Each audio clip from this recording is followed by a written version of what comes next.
जय श्री राम, राधे राधे। स्वागत है आप सभी का मेरे चैनल में। आशा करती हूँ आप सभी स्वस्थ होंगे। श्री वाल्मीकि निर्मित आश्रामण आदि काव्य के सुंदर कांड में हमारा ये सर्ग श्रवण कीजिए और अंत तक बने रहिएगा। उधर पक्षियों के कोलाहल और वृक्षों के टूटने की आवाज सुनकर समस्त लंका निवासी भय से घबरा उठे। पशु और पक्षी भयभीत होकर भागने तथा आर्तनाद करने लगे। राक्षसों के सामने भयंकर अपशकुन प्रकट होने लगे। ब्रह्मदानव में सोई हुई विकराल मुख वाली राक्षसियों की निंद्रा भी टूट गई। उन्होंने उठने पर उस वन को उजड़ा हुआ देखा। साथ ही उनकी दृष्टि उन वीर महाकपि हनुमान जी पर भी पड़ी। महाबली महान साहसी बाहु हनुमान जी ने जब उन राक्षसियों को देखा तब उन्हें डराने वाला विशाल रूप धारण कर लिया। पर्वत के समान बड़े शरीर वाले महाबली वानर को देखकर वे राक्षसियां जनक नंदिनी सीता से पूछने लगी, विशाल नोचने ये कौन है, किसका है और कहां से, किस लिए यहाँ आया है, इसने तुम्हारे साथ क्यों बातचीत की है। कजरारे नेत्र प्रांत वाली सुंदरी, ये सब बातें हमें बताओ, तुम्हें डराना नहीं चाहिए।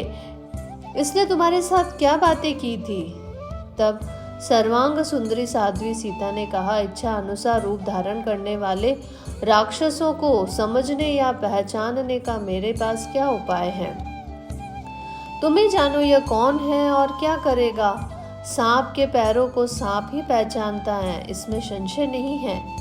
मैं भी इसे देखकर बहुत डरी हुई हूँ। मुझे नहीं मालूम कि यह कौन है। मैं तो इसे इच्छा अनुसार रूप धारण करके आया हुआ कोई राक्षस ही समझती हूँ। विदेह नंदिनी सीता की यह बात सुनकर राक्षसियां बड़े वेग से भागी।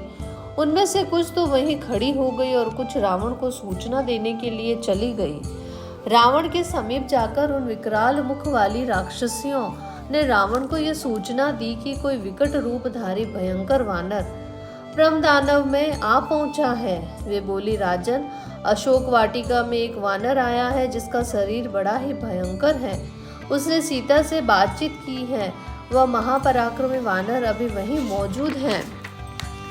हमने बहुत पूछा तो भी जनक किशोरी मृगनयनी सीता उस वानर के विषय में हमें कुछ बता नहीं रही है। संभव है कि वह इंद्र या कुबेर का दूत हो अथवा श्री राम ने ही उसे सीता की खोज के लिए भेजा हो। अद्भुत रूप धारण करने वाले उस वानर ने आपके मनोहर प्रमद दानव को, जिसमें नाना प्रकार के पशु पक्षी रहते हैं, उसे उजाड़ दिया है। प्रमदानव का कोई भी ऐसा भाग नहीं है जिसको उसने नष्ट न कर डाला हो। केवल वह स्थान जहाँ जानकी देवी रहती है उसे नष्ट नहीं किया है। जानकी जी की रक्षा के लिए उसने उस स्थान को बचा दिया है। या परिश्रम से थककर वह निश्चित रूप से नहीं जान पड़ता है, अथवा उसे परिश्रम तो क्या हुआ होगा, उसने उस स्थान को बचाकर सीता की रक्षा की है। मनोहर पल्लवों और पत्तों से भरा हुआ वह विशाल अशोक वृक्ष जिसके नीचे सीता का निवास है, उसने सुरक्षित रख छोड़ा है। जिसने सीता से वार्तालाप किया और उस वन को उजाड़ डाला है। राक्षस राज, जिन्हें आपने अपने हृदय में स्थान दिया है, उस सीता देवी से कौन बातें कर सकता है। जिसने अपने प्राणों का मोह नहीं छोड़ा है, वह उनसे वार्तालाप कैसे कर सकता है। राक्षसियों की ये बात सुनकर राक्षसों का राजा रावण प्रज्वलित चित्ता की भांति क्रोध से जल उठा। उसके नेत्र रोष से घूमने लगे। क्रोध में भरे हुए रावण की आंखों से आंसू की बूंदें टपकने लगी, मानो जलते हुए दो दीपकों से आग की लपटों के साथ तेल की बूंदें झर रही हो। उस महातेजस्वी निशाचर ने हनुमान जी को कैद करने के लिए अपने ही सम्मान और किंकर नामधारी राक्षसों को जाने की आज्ञा दी। राजा की आज्ञा पाकर उसी 1000 वेगवान किंकर हाथों में ऊंट और मृदंग लिए उस महल से बाहर निकले। उनकी दाढ़ें विशाल, पेट बड़ा और रूप भयानक था। ब्रह्मदावन में फाट कर खड़े हुए उन वानर वीर के पास पहुंचकर वे महान वेगशाली निशाचर उन पर चारों ओर से इस प्रकार झपटे जैसे फतिंगे आग पर टूट पड़े हो। वे विचित्र गदाओं सोने से मढ़े हुए परिधों और सूर्य के समान प्रज्वलित बाणों के साथ वानर श्रेष्ठ हनुमान पर चढ़ आए। हाथ में प्रास और तोमर लिए पटिश और सूलों से सुसज्जित हो वे सहसा हनुमान जी को चारों ओर से घेर कर उनके सामने खड़े हो गए। तब पर्वत के समान विशाल शरीर वाले तेजस्वी श्रीमान हनुमान जी अपनी पूंछ को पृथ्वी पर पटक कर बड़े जोर से गरजने लगे। पवन पुत्र हनुमान अत्यंत विशाल शरीर धारण करके अपनी पूंछ फटकारते और उनके शब्द से लंका को प्रतिध्वनित करने लगे। उनकी पूंछ फटकारने का गंभीर घोष बहुत दूर तक गूंज उठता था। अत्यंत बलवान भगवान श्री राम तथा महाबली लक्ष्मण की जय हो। श्री रघुनाथ जी के द्वारा सुरक्षित राजा सुग्रीव की भी जय हो। मैं अनायास ही महान पराक्रम करने वाले कौशल नरेश श्री रामचंद्र जी का दास हूँ। मेरा नाम हनुमान है। मैं वायु का पुत्र तथा शत्रु सेना का संहार करने वाला हूँ। जब मैं हजारों वृक्ष और पत्थरों से सभी को नष्ट कर देता हूँ तो मेरा बल बहुत ही महान है। हनुमान जी की इस गर्जना से समस्त राक्षसों पर भय एवं आतंक छा गया। हनुमान जी ने अपने स्वामी का नाम लेकर स्वयं ही अपना परिचय दे दिया था, तो राक्षसों को उन्हें पहचानने में कोई संदेह नहीं रहा। उन शूरवीर राक्षसों द्वारा सब ओर से घिर जाने पर महाबली हनुमान जी ने फाटक पर रखा हुआ एक भयंकर लोहे का परिघ उठा लिया।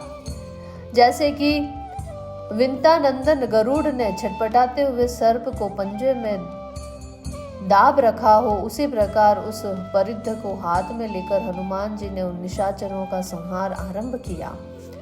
वीर पवन कुमार उस परिघ को लेकर आकाश में विचरने लगे। फिर किंकर नामधारी राक्षसों का वध करके महावीर पवन पुत्र हनुमान जी युद्ध की इच्छा से पुनः उस फाटक पर खड़े हो गए। तदंतर वहां उस भय से मुक्त हुए कुछ राक्षसों ने जाकर रावण को यह समाचार निवेदन किया कि समस्त किंकर नामक राक्षस जो हैं वो मार डाले गए हैं।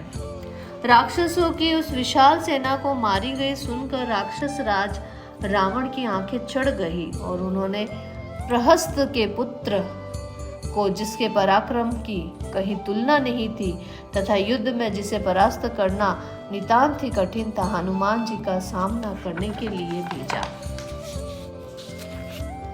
उधर किंकरों का वध करके हनुमान जी ये सोचने लगे कि मैंने वन को तो उजाड़ दिया परंतु इस चैत्य प्रासाद को नष्ट नहीं किया है, अतः आज इस चैत्य प्रासाद का भी विध्वंस किए देता हूँ।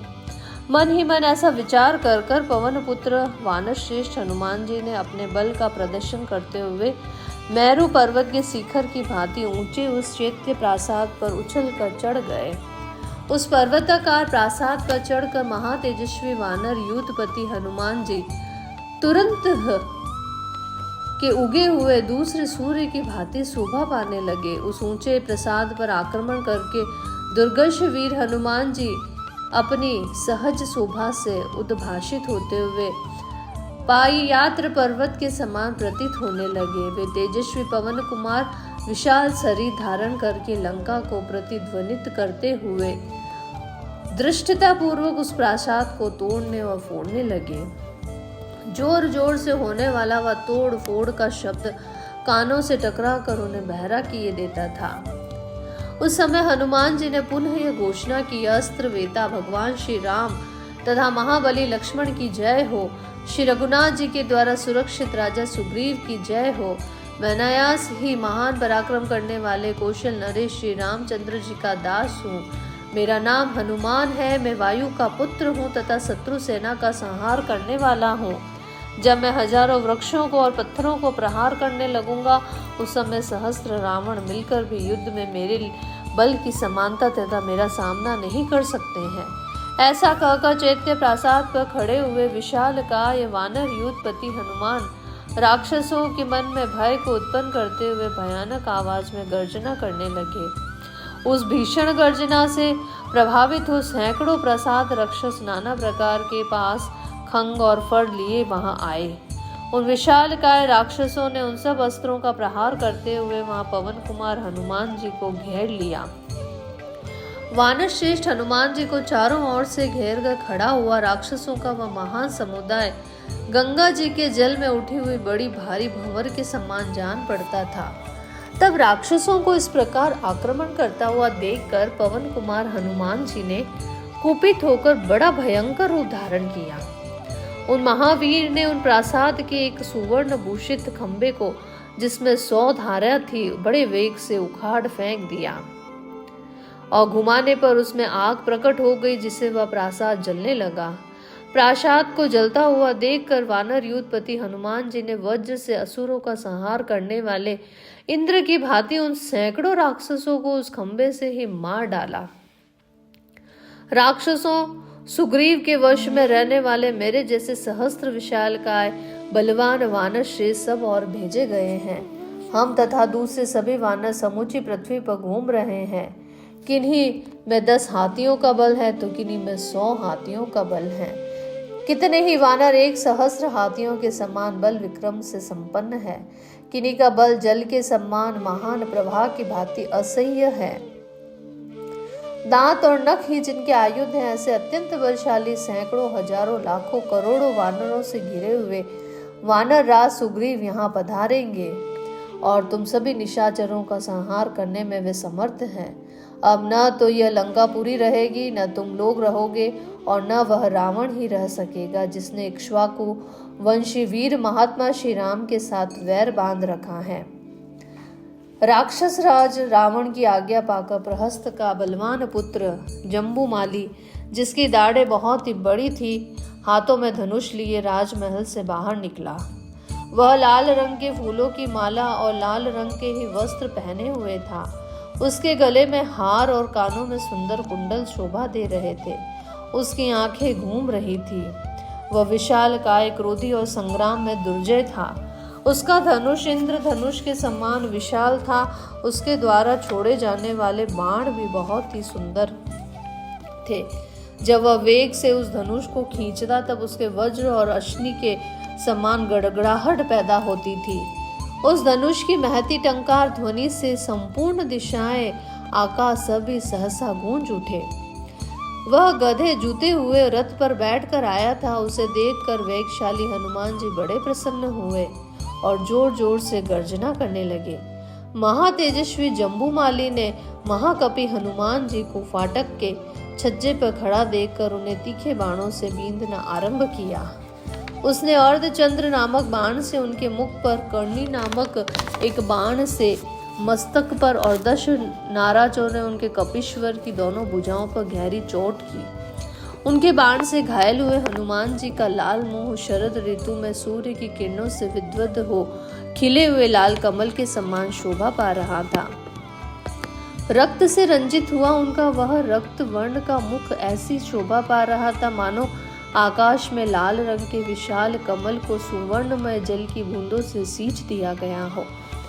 राक्षस जम्बूमाली के बाणों की चोट खाकर महाकपि हनुमान जी कुपित हो उठे और उन्होंने अपने पास ही रखे पत्थर की एक बहुत बड़ी चट्टान पड़ी देखी और उसे वेग से उठाकर उस बलवान वीर ने बड़े जोर से उस राक्षस की ओर फेंका। किंतु क्रोध में भरे उस राक्षस ने 10 बाण मारकर उस प्रस्तर शिला को तोड़ फोड़ दिया। फिर हनुमान जी ने एक विशाल साल का वृक्ष उखाड़कर उसे घुमाना आरंभ किया। उन महान बलशाली वानर वीर को शाल का वृक्ष घुमाते देखकर महाबली जम्बूमाली ने उनके ऊपर बहुत से बाणों की वर्षा की। उसने 4 बाणों से साल वृक्ष को काट गिराया, 5 से हनुमान जी की भुजा में, 1 बाण से उनकी छाती में और 10 बाणों से उनके दोनों स्तनों के मध्य भाग में चोट पहुंचाई। बाणों से हनुमान जी का सारा शरीर भर गया। फिर तो उन्हें बड़ा ही क्रोध आया और उन्होंने उसी परिध्य को उठाकर उसी बड़े वेग से घुमाना आरंभ किया। अत्यंत वेगवान और उत्कट बलशाली हनुमान जी ने बड़े वेग से घुमाकर उस परिध्य को जम्बूमाली की विशाल छाती पर दे मारा। फिर तो न उसके मस्तक का पता लगा और न दोनों भुजाओं तथा घुटनों का, न धनुष बचा, न रथ, न वहां घोड़े दिखाई दिए, न बाण। उस परिध्य से वेग पूर्वक मारा गया महारथी जम्बूमाली चूर चूर हुए वृक्ष की भांति पृथ्वी पर गिर पड़ा। जम्बूमाली तथा महाबली किंकरों के मारे जाने का समाचार सुनकर रावण को बड़ा ही क्रोध हुआ। उसकी आंखें रोष से रक्त वर्ण हो गई। महाबली प्रहस्त पुत्र जम्बूवानी के मारे जाने पर निशाचर राज रावण के नेत्र रोष से लाल होकर घूमने लगे। उसने तुरंत ही अपने मंत्री के पुत्रों को, जो बड़े बलवान और पराक्रमी थे, युद्ध के लिए जाने की आज्ञा दी। राक्षसों के राजा रावण की आज्ञा पाकर मंत्री के 7 बेटे, जो अग्नि के समान तेजस्वी थे, उस राजमहल से बाहर निकले। उनके साथ बहुत बड़ी सेना थी, वे अत्यंत बलवान थे। उनके घोड़े जुते हुए विशाल रथ सोने की जाली से ढके हुए थे। उन पर ध्वजा पताकाएं फहरा रही थी। पहले जो किंकर नामक राक्षस मारे गए थे, उनकी मृत्यु का समाचार पाकर इन सब की माताएं अमंगल की आशंका से भाई बंधु और सुहृदों सहित शोक से घबरा उठी। तपाए हुए सोने के आभूषणों से विभूषित हुए 7 वीर परस्पर होड़ सी लगाकर फाटक पर खड़े हनुमान जी पर टूट पड़े। जैसे वर्षा काल में मेघ वर्षा करते हुए विचरते हैं, उसी प्रकार वे राक्षस रूपी बादल बाणों की वर्षा करते हुए वहां विचरण करने लगे। तदंतर राक्षसों द्वारा की गई उस बाण वर्षा से हनुमान जी उसी तरह आच्छादित हो गए जैसे कोई गिरिराज जल की वर्षा से ढक गया हो। उस समय निर्मल आकाश में शीघ्रता पूर्वक विचरते हुए कपिवर हनुमान उन राक्षस वीरों के बाणों तथा रथ के वेग को व्यर्थ करते हुए अपने आप को बचाने लगे। जैसे व्योम मंडल में शक्तिशाली वायुदेव इंद्रधनुष युक्त मेघों के साथ क्रीड़ा करते हैं, पराक्रमी हनुमान जी ने राक्षसों की उस विशाल वाहिनी को भी भयभीत करते हुए घोर गर्जना की और उन राक्षसों पर बड़े वेग से आक्रमण किया। शत्रुओं को संताप देने वाले उन वानर वीर ने किन्हीं को थप्पड़ से मार गिराया, किन्हीं को पैरों से कुचल डाला और किन्हीं का धूसों से काम तमाम किया और किन्हीं का नखों से फाड़ डाला। कुछ लोगों को छाती से दबाकर उनका कचुम्बर निकाल दिया और कहीं किन्हीं तो दोनों जांघों से दबोच कर मसल डाला। इस प्रकार जब मंत्री के सारे पुत्र मारे जाकर धराशायी हो गए, तब उनकी बची कुची सारी सेना भयभीत होकर 10 दिशाओं में भाग गई। उस समय हाथी वेदना के मारे बुरी तरह से चिंगाड़ रहे थे। घोड़े धरती पर मरे पड़े थे तथा जिनके बैठक ध्वज और छत्र आदि खंडित हो गए थे। मार्ग में खून की नदियां बहती दिखाई दी तथा लंकापुरी राक्षसों के विविध शब्दों के कारण मानो उस समय विकृत स्वर से चित्कार कर रही थी। प्रचंड पराक्रमी और महाबली वानर वीर हनुमान जी उन बड़े चढ़े राक्षसों को मौत के घाट उतारकर दूसरे राक्षसों के साथ युद्ध करने की इच्छा से फिर उसी फाटक पर जा पहुंचे। इस प्रकार से श्री वाल्मीकि निर्मित रामायण आदि काव्य के सुंदरकांड में हमारा यह सर्ग पूरा होता है। कल हम आगे का सर्ग प्रारंभ करेंगे। कल के सर्ग में हम रावण के 5 सेनापतियों का हनुमान जी के द्वारा वध का वर्णन करेंगे। बने रहिएगा आप मेरे चैनल में। आपका दिन मंगलमय हो। आप सभी स्वस्थ रहें, ध्यान रखें अपना और अपनों का। धन्यवाद।